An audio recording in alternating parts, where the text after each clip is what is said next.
On June 9th, we are going to graduate. We'll make a procession into the gymnasium and hear our names, and we'll walk one by one to shake hands with Ms. Upham and receive our diplomas. We'll join over a century of fellow BB&M graduates. On the 10th, we will never need to come back to this campus ever again. It's November, we are all exhausted and overworked, so right now this might sound appealing. I don't know what I'm gonna do after graduation. I've been here since 7th grade.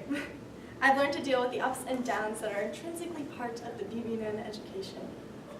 And when I'm not here, I'm thinking about the school. I'm thinking about the work I have to do, I'm thinking about the way I want to present myself, and I'm thinking about the people that I get to know. It's easy for all of us to forget how quickly our BB&M lifestyle will dissolve once we leave. But June will come. We lose our high school home. At least for me, that's terrifying. This isn't the first home that I've left. I've left many homes in my life. I've left New York, the Big Apple, when I was 6. I've left Troy, the small, sad apple, when I was 12. I've left my camp for the last time when I was 16. And I've left Rome, my most recent home, this past spring. The trip from Boston to Rome took longer than any of us could have expected. Logan, to Dublin, to London, to Rome. 21 hours total, plus a 45-minute car ride. I remember thinking that Charlotte, Ava, and I were going to spend the rest of our lives in the Aer Lingus terminal in Dublin. We had missed our connection because of a snowstorm in Boston, classic January, and we didn't have any money. It was 3 a.m. Boston time, and we didn't have any working phones. I remember thinking, can I please fast forward past all of this and get to the part where I'm asleep in my dorm room, wishing time away as quickly as possible. That was the last time that I wished time away. I've become my harshest critic when it comes to wasting time, a constant tick, tick, tick, my motivation melody. When time was as precious as it was for me in Rome, how could I miss sitting next to that freckle-faced girl in the lunchroom when I knew I wouldn't have the chance in 4 months, 2 months, a week, a day? I sit down, tick, and say hello. Ciao, she responds. I ask her what classes she takes, tick, who her friends are, tick, where she lives, tick, what activities she loves, tick. She asks me, sorry, but who are you? Do you go here? I'm here for the semester. My answer triggered one of 2 types of reactions, drawing away and leaning in. To one, my semester was a big old badge plastered on my forehead that screamed temporary. To the other, my departure date was a friendly reminder to get closer, faster.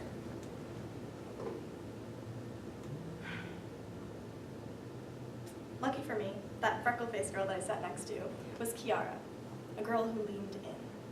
We had the kind of conversations that you start and never really stop, that would never end if not for school bells and curfews. If you wonder why students miss their semesters abroad so much, it's because they found new connections. They found new connections because they threw themselves in, and they threw themselves in because they knew they wouldn't have the chance to for more than a few months. We probably didn't talk much last year. Weeks went by in the fall and winter when I would come to BB&M, attend my classes, and leave without having one real conversation. My brain used these encounters to deceive me. Why would they even want to talk to you? It wasn't introversion like Jack, but insecurity. So when I got to Rome, I took Sheryl Sandberg's advice and leaned in, forming a new version of myself, a me that I was proud to bring to school each morning. And when I was in Rome, I thought about BB&M. I thought about all of the people that I never introduced myself to, all the conversations that I never had, all the compliments that I never gave, and all of the connections that I didn't make and thought I didn't need. I returned with excited anticipation, a happier version of myself ready to begin again at this school. So, given that we spend at least 33 hours a week on campus, why not engage with each other? Start a conversation with someone new. compliment a classmate. Find a way to appreciate our school and the people in it before you don't have a chance to. I wish I could give you a list of steps, how to make friends with everyone in school, but I don't have that list. And even if I did, I couldn't give it to you because there's no how-to. I can only tell you to find your own unique way of making friends and see where that leads you. If you really don't know where to begin, start with this course. I'm so appreciative that I get to hear all of your stories, your opinions, your crazy stories. And we really have heard some crazy ones. We've heard about a first girl kiss from Jules, a first day of speech therapy from Gautam, a first and hopefully last bike accident from Nikki. We've met Will's mother, Mary's sister, Time. Aaron's stepmother, and Jack's grandma. That's You're all. gonna have to keep going. I have to let you finish. We've learned about anxiety and fear and hygge from Sammy, Ellie, Ari. We've been to seaweed burning beaches with Thomas and freezing mountaintops with Ryan and Belmont High School for the SATs with Kate. We've even been stabbed in the stomach. We've poured ourselves into these speeches. How can we just open ourselves up like this in the classroom and then just leave it at that?